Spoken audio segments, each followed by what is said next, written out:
What's going on, y'all? It's Coach Hussein. Fight can't be eternal, you know. And I gotta get something off my chest.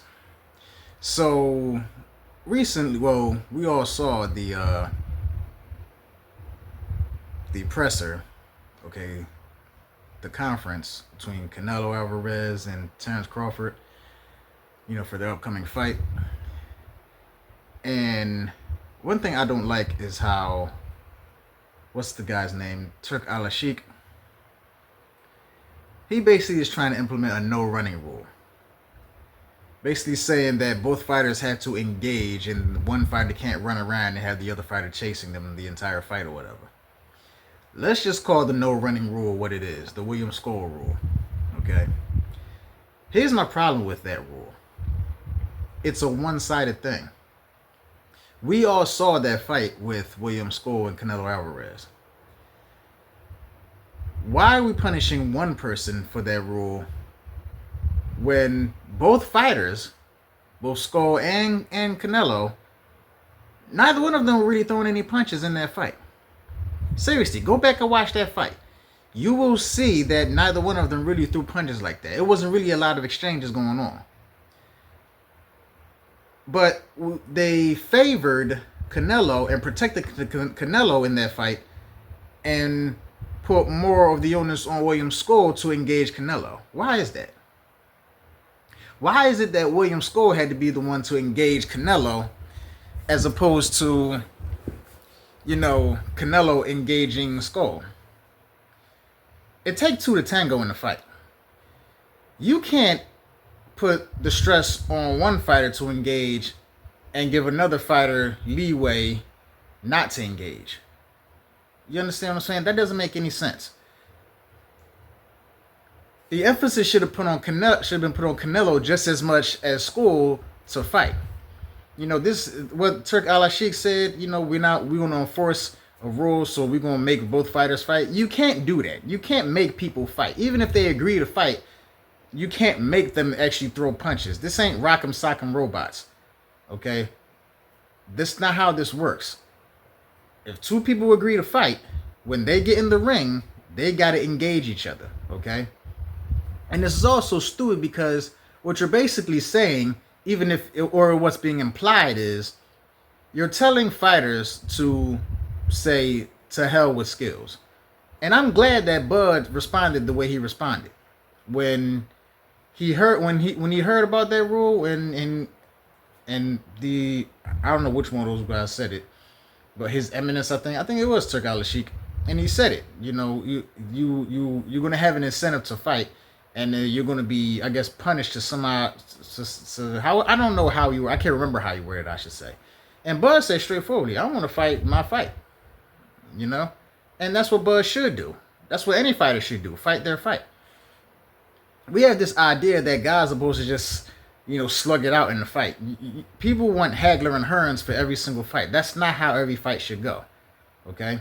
Yes, we want to see action. Yes, we want to see fighters exchange punches. And I don't mean exchange punches and we just going blow for blow. You want to see fighters with their hands active. Okay? They should let them things go. But I'm not going to fight how my opponent wants me to fight. Because let's be honest here. If I fight how my opponent wants me to fight, does my opponent really want me to throw punches? And if I'm fighting any one of y'all, do y'all want me swinging on y'all? Do y'all? Because I don't want nobody swinging on me. Now, if anyone does swing on me, then the logical thing for me to do is to get out the line of fire. I either slip, duck, block, pull, or I circle around them. I'm doing whatever I need to do to evade the shot or minimize damage. That's what I'm going to do. That makes all the sense in the world. Because it's only a fight when there's opposing sides, okay? When opposing forces are resisting each other. Okay? This idea where you're supposed to have where both guys should be, it's kind of like, hey, let me just talk about this right quick, okay? For those who know who Barry Robinson is, Barry Robinson said that the tire drill in boxing is stupid and pointless. And when he explained it, it made all the sense in the world to me. You got two fighters standing in front of each other, fighting in the pocket. Do you have to do that? Do you have to be in the center of the ring or anywhere in the ring where, or just anywhere in the ring, and you're just basically, it looks like you're trading shots, but you're not really trading shots. You're just trying to find a way inside your opponent. You're fighting on the inside. You don't have to do that. If fighting is about hitting and not getting hit, I'm not going to accommodate myself to you. I'm going to hit you and do my best not to get hit. Okay? If you hit me, then okay, I get hit. Okay? It's the nature of the sport. But I'm not looking to take damage. I don't care who you are. I'm not looking to take damage. Like, we all love Muhammad Ali. But part of the reason why the latter part of his career was the way it was because he took unnecessary damage. And I'm going to say this. Only against George Foreman did that strategy work where he tires out Foreman and then he goes in for the kill. Okay? Now, I'm not saying every other fight that Muhammad Ali had, he did the exact same thing. He didn't do that. Okay? When Muhammad Ali was mobile in his latter fights, he moved around the ring. He moved around the ring. He threw shots. He kept himself from getting hit. He did what any boxer would do. He did what Floyd would do. He did what Sugar Ray would do. He did what Bernard Hopkins would do. He did what Tank would do.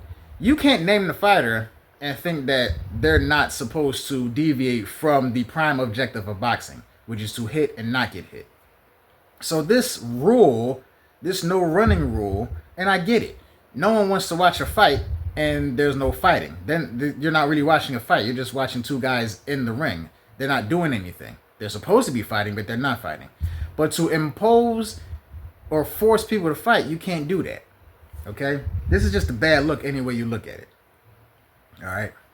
To try to dock points because one fighter isn't fighting back, you can't do that. I mean, an active fighter at the end of the day, for one, is going to do what they can not to get hit. You know what part of not getting hit means? You attack back. Now, it's one thing, if they're doing that, then cool. But you can't make a fighter fight. If they agree to fight, they should fight. This doesn't make any sense to me. And trying to impose it, what Turk Al-Sheikh is going to do is he's going to lose fighters. If you're fighting on my card, you're going to have to fight how I want you to fight. No, first of all, I'm pretty sure he can't fight to save his life. I'm just going to say it. Okay? So if you're never at minimum sparred, then you can't tell someone what they should or should not do. Okay? You're operating for the most part as a fan and as a businessman, but you don't fight. So trying to tell people what they should or should not do, I'm not like, come on now. As fans, we shouldn't be trying to hear that.